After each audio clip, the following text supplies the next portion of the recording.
महात्मा रहे।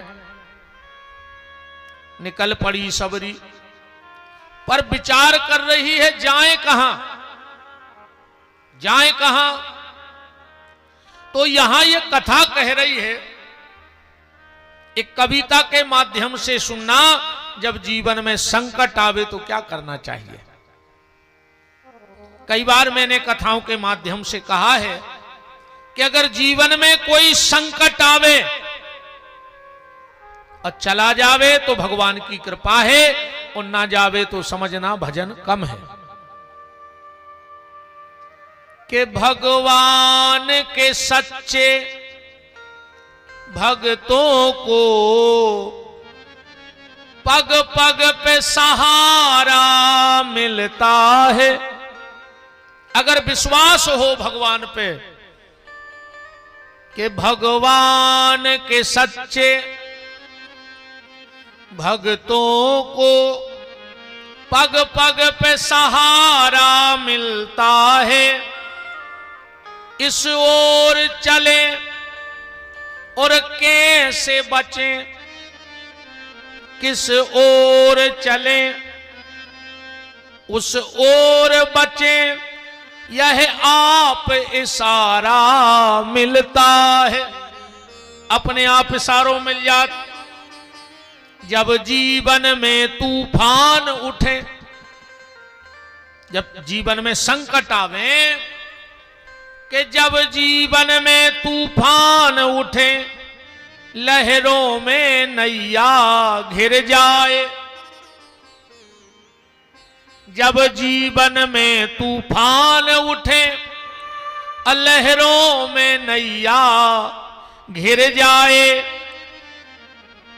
यदि राम नाम का संबल हो तो सहज किनारा मिलता है।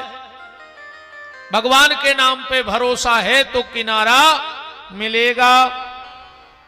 ना धन ना बल ना साथी हो, कुछ भी ना हो तुम्हारे पास, ना धन ना बल ना साथी हो, दुश्मन सारा संसार बने। ना धन ना बल ना कोई साथी हो, दुश्मन सारा संसार बने। जब सब द्वारे हो जाए बंद, जब सब द्वारे हो जाए बंद, फिर हरि का द्वारा खुलता है। देखो एक बात और समझ लो, ब्राजो पांडे जी, मंदिर का दरवाजा रोज खुलता है, मंदिर का दरवाजा रोज खुलता है, और मंदिर का दरवाजा खोलता कौन है? मंदिर का दरवाजा पुजारी खोलता है। खोलता है कि नहीं खोलता? कभी भगवान ने मंदिर के दरवाजे नहीं खोले? देखा कभी आपने किसी मंदिर में कि ठाकुर जी तारों लगात मिले हुए, कि तारों खोलत मिले हुए? मंदिर का दरवाजा रोज खुलता है, और मंदिर का दरवाजा पुजारी खोलते हैं, पर कृपा का दरवाजा कभी कभी खुलता है और वो स्वयं भगवान ही खोलते हैं। मंदिर का दरवाजा कोई भी खोल देगा, पर कृपा का दरवाजा तो स्वयं भगवान खोलेंगे। अब कब खोल दे इसका कोई, कभी जीवन में एक आध बार खुलता है। अब कई मंदिर ऐसे भी हैं जिनको एक ही साल में दरवाजों खुलत। अभी उज्जैन में नाग पंचमी को चंद्रमौले नागेश्वर सरकार का मंदिर साल में सिर्फ एक बार खुलता है। खुलता है कि नहीं खुलता नाग पंचमी को? तो न धन ना बल ना साथी हो, दुश्मन सारा संसार बने। जब सब द्वारे हो जाए बंद, फिर प्रभु का द्वारा खुलता है। भगवान के सच्चे भक्तों को पग पग पे सहारा मिलता है। सबरी की तरह जो व्याकुल हो, व्याकुलता भर होए मिलवे की परमात्मा से। सबरी की तरह जो व्याकुल हो, प्रहलाद सरस जो निश्चल हो। छल नहीं होगा तो तुम जहां कहोगे वहां भगवान है। सबरी की तरह जो व्याकुल हो, प्रहलाद की तरह जो निश्चल हो। ध्रुव सा दृढ़ निश्चय हो जिनका, ध्रुव सा दृढ़ निश्चय हो जिनका, उसे नंद दुलारा मिलता है। अगर सबरी जैसी व्याकुलता, प्रहलाद जैसी निश्चलता और ध्रुव जैसा दृढ़ निश्चय हो जाए तो गारंटी है उसे जीवन में भगवान मिलेंगे। सबरी निकल पड़ी, अब जाए कहां? देखो, एक तो नारी शरीर, सबसे बड़ी दिक्कत तो नारी शरीर। और सबरी ने विचार किया कि मैं छोटी जाति में जन्म लेने वाली, तो मुझे कोई आश्रम में रखेगा नहीं और मुझे सेवा करनी है संतों की। तो सबरी दिन भर तो एक पेड़ के नीचे रहती और जैसे ही रात हो जाती तो वहीं समीपस्थ मतंग ऋषि का आश्रम था। मतंग ऋषि कौन है? मतंग ऋषि नाई समाज के थे। मतंग ऋषि की जाति क्या है? नाई। बहुत बड़ा आश्रम बनाए थे। इनकी माता थी ब्राह्मणी, मतंग की माता थी ब्राह्मणी और पिता थे नाई समाज से। इनको वैराग्य हो गया और इतना भजन किया, इतना भजन किया कि ये स्वयं में सिद्ध हो गए। आश्रम बना लिया, कुछ 10-50 महात्मा साथ में रहते थे। तो सबरी रात में रास्ता साफ कर देवे, फूल तोड़ के रख देवे, लकड़ियों के गट्ठर बना बना, क्योंकि जितने महात्मा थे वो रोज यज्ञ करते थे तो उनको हवन को समिधा चाहिए थी। सब महात्मा विचार करें कि सेवा तो दिख रही पर सेवादार नहीं दिख रहा। और अब कल युग में जो मचो है कि सेवा बिल्कुल नहीं दिखा रही, पर सेवादारों की लेन लगी। जे को देखो भाई गुरुजी कछु आदेश कर दो, गुरुजी कछु आदेश करो, गुरुजी दिखाने सो सेवा चालू, और गुरुजी आंखों से ओझल भय, सेवा बंद। आजकल की सेवा ऐसी है, एक गुरुजी और 3 चेला बैठे थे। आटो धरे थे, टिक्कड़ बनाने थी। गुरुजी बोले कि जाओ रे केर को पत्ता तो टोल ले आओ, कोई पोषण ले भी आटो। सब चेला ने सोची मो जाने पर कह लो काय गुरुजी केर को पत्ता होत कैसो है, हम तो जानते ही नहीं है, हम ले आए कहां से। दूसरे ने सोची अब हम पे तो नहीं, अब भाई भी हमसे कहे तो तुम जाओ। सो वो कह लो कैसे पागल हो तुम, केर नहीं जानत, तुलसी के पत्ता से तन्नक बड़ी रहे थे। गुरुजी समझ गए कि जो भी नहीं जानत। तीसरो बोलो सो 2 जनों में से को चले जा।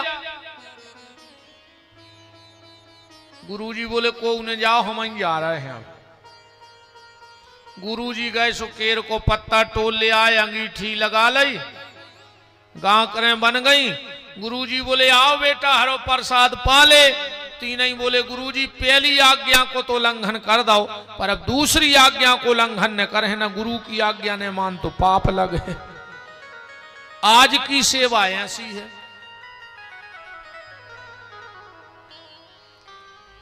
सेवा दिख रही है पर सेवादार का कोई पता नहीं, कौन रास्ता साफ कर रहा है, कौन फूल लाता है, कौन समिधा लाता है। एक दिन मतंग ऋषि ने कहा, सब महात्माओं को बुलाया, बोले उस चोर को पकड़ना है।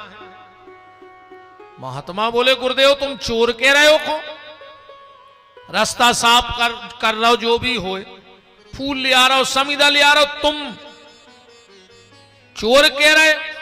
मतंग बोले वो चोर है, वो हमारी साधना का फल चुरा रहा है। जब कोई संत महात्मा पूजा करें और अगर उनकी सेवा, उनको फूल बेलपत्र दूध दही जो जो आवश्यकता है, अगर वो तुम लाके दे रहे हो तो उसके 10% भजन का अधिकार तुम्हारा है। तो बोले वो सेवा कर रहा है तो अपनो 10% तो भजन की चोरी कर ली, वो अपने पुण्य की चोरी कर रहा है।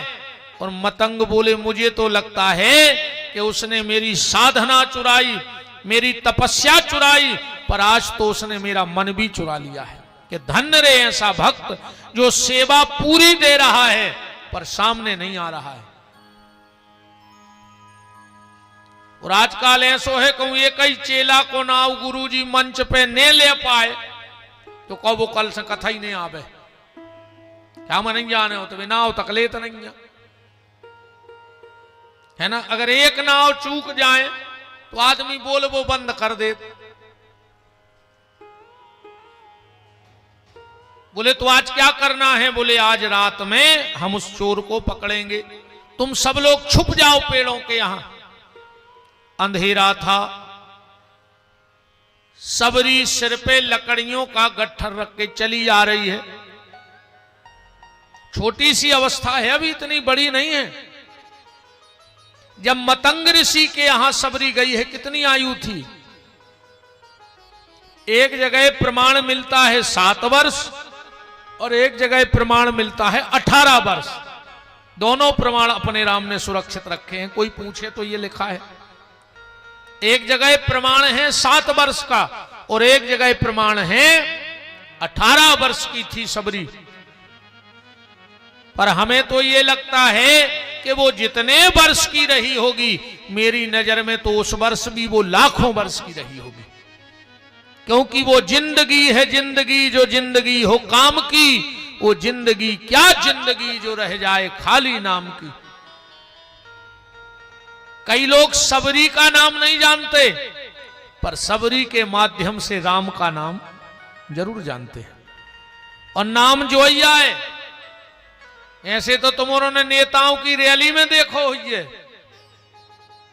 वे चिल्लाउत हैं जब तक सूरज चांद रहेगा फलाने भैया का नाम रहेगा। चिल्लाते हैं। बोले तुम काहे चिल्ला रहे? बोले 200 रुपया, हरीरी झिल्ली, 6 डड़ेल तेल की पुड़ी और सड़े आलू को पैकेट। अच्छा, उनको ऐसे कोई मतलब नहीं है कि कौन भज्जा है चिल्ला रहा है। तुम तो जे को तो दो बेओ के संग है। बोलो गलत तो नहीं है? ये जितने नारे लगाओ थे, ये सब 250 रुपया को खेल आए। अब ये चिल्ला रहा है जब तक सूरज चांद रहेगा फलाने भैया का नाम रहेगा। अकुम फलाने भैया कल मर जाएं और एक हफ्ता बाद उसे पूछियो कि काय भज्जा की 13 कब आ है, कहने लगे हमें नहीं पता कब मार गए। अब तुम ही चिल्ला रहे थे कि जब तक सूरज चांद रहेगा फलाने भैया का नाम रहेगा। जब तुम्हें पता नहीं है तो दुनिया काय को राखे। पर ये व्यास गद्दी कह रही है कि जब तक सूरज चांद रहेगा भजन करने वालों का नाम रहेगा, परोपकार करने वालों का नाम रहेगा, सत्कर्म करने वालों का नाम रहेगा। आदमी अपने बाप दादों को नाव भूल जाए, पर क्या मीरा को भूल सकता है? तुलसी को भूल सकता है? सूरदास जी को भूल सकता है? कर्मा देवी को भूल सकता है? संत श्री रैदास जी को भूल सकता है? वो माने चाहे बिल्कुल ना माने, वो अलग विषय है। मानो चाहे बिल्कुल न मानो, हम ये पक्ष में नहीं आ। बोले इतने लोगों में कौन नहीं जानता तुलसीदास जी को? किसने सूरदास जी का नाम नहीं सुना? किसने मीरा का नाम नहीं सुना?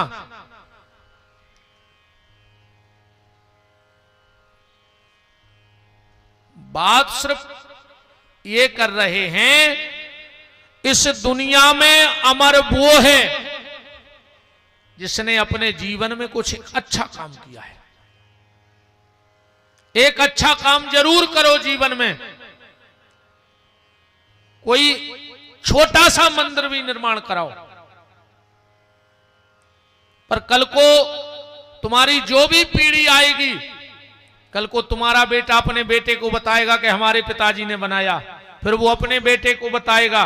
वैसे चर्चा करे चाहे ना करे, पर जब मंदिर में जल चढ़ाने जाओगे तब तो चर्चा होगी कि किस बोले हमारे बाबा भाई थे अब कुल में, तुम्हारा नाम रह जाएगा। तो लकड़ी का गट्ठल लेके सबरी चली आ रही है। मतंग ऋषि और सब महात्मा घेर के खड़े हो गए, बोले जल्दी जल्दी दिया जलाओ। और जो अंधेरे में दीपक जलाया, सबरी के सिर से गट्ठर गिर गया और कांपने लगी। मतंग ने कहा, बेटी कौन हो? दूर से चरणों में गिर पड़ी, बोले गुरुदेव मैं कौन हूं ये मत पूछो, मेरा नाम क्या है ये मत पूछो, मेरी जाति क्या है ये मत पूछो। मतंग ने कहा फिर, और सबरी ने क्या सुंदर भाव कहे। तुम भी कभी कभी भगवान के सामने ये गुनगुनाया करो कि प्रभु ना आप मेरी जाति पे ध्यान दो, ना मेरे कार्य पे ध्यान दो, आप तो प्रभु एक बात बताओ। सबरी पूछ रही है मतंग से, अरे कैसे तारोगे? आप तो जा बताओ कि हमारा उद्धार कैसे हुई, अब जीवन को लक्ष्य का है हमारा। कैसे तारोगे कहो ना, कैसे तारोगे? सबरी कह रही है मतंग ऋषि से, जब नाम पूछा कि तुम्हारा नाम क्या है, बोले इसमें आप मत पूछो, आप तो एक ही जवाब दे दो। कैसे तारोगे कहो ना, कैसे तारोगे? मेरा अवगुण भरा शरीर, मेरा अवगुण भरा शरीर गुरुजी कैसे तारोगे?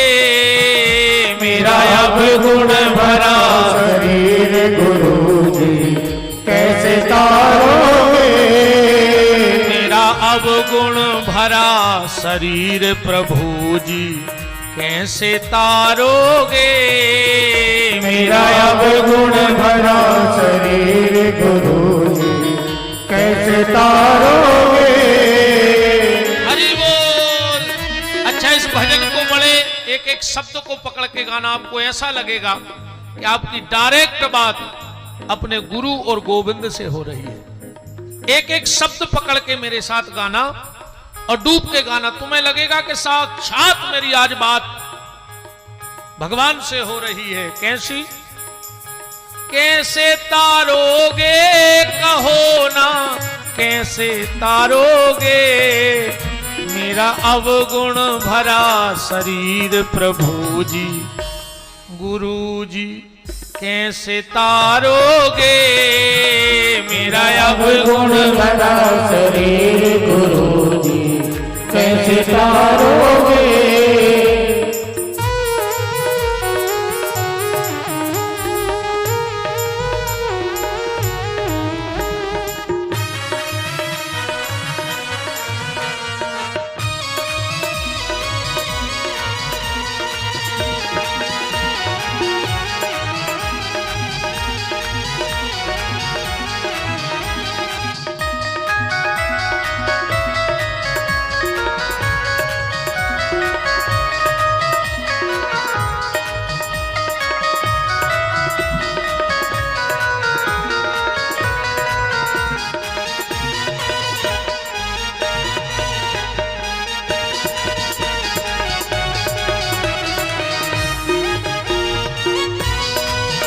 मेरा अवगुण भरा शरीर पे गुरुजी कैसे तारोगे, मेरा अवगुण भरा शरीर गुरुजी कैसे तारोगे। अब शब्द देखना, पाप करंता हंसे ये मनवा। भगवान, पाप करने में मुझे बड़ा आनंद आता है। पाप करंता हंसे ये मनवा, जाप करंता रोवे। पाप करंता हंसे ये मनवा, जाप करंता रोवे।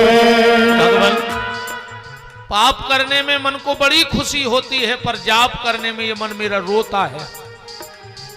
ये भगवान के सामने हम अपने अवगुणों का बखान कर रहे हैं, और पहली बार भगवान भी आपसे खुश हो रहे होंगे, क्योंकि ईमानदारी ये है कि आदमी जब संत के पास, गुरु के पास, भगवान के पास जाता है तो अपनी बुराई छिपाता है और अच्छाइयों का बखान करने लगता है भगवान के सामने। मैंने ये अच्छा किया, मैंने वो अच्छा किया। भगवान कहते तू मुझसे छुपा रहा है, मुझे तो सब पता है तूने क्या किया। पर ये भजन पहला ऐसा है कि हम भगवान के सामने अपने अपराधों को कान पकड़ के स्वीकार कर रहे कि प्रभु हम में इतनी कमियां हैं, इनको दूर करो। पाप करंता हंसे ये मनवा, जाप करंता रोवे। पाप करंता हंसे ये मनवा, जाप करंता रोवे। भोग रोग में निस दिन जागे, या तो भोग में जागता है आदमी, अब रोग हो जाए, तकलीफ हो तो जगता है रात भर। तो प्रभु मेरा मन ऐसा है कि मैं भोग में जागता हूं और रोग में जागता हूं। भोग रोग में निस दिन जागे, भजन करंता रोवे। भजन को ना हुआ तो हमें नींद आने लगा, तो भगवान का करें, हो ही नहीं रहा भजन। भोग जोग में निस दिन जागे, भजन करंता सोवे। भोग रोग में निस दिन जागे, भजन करंता रोवे।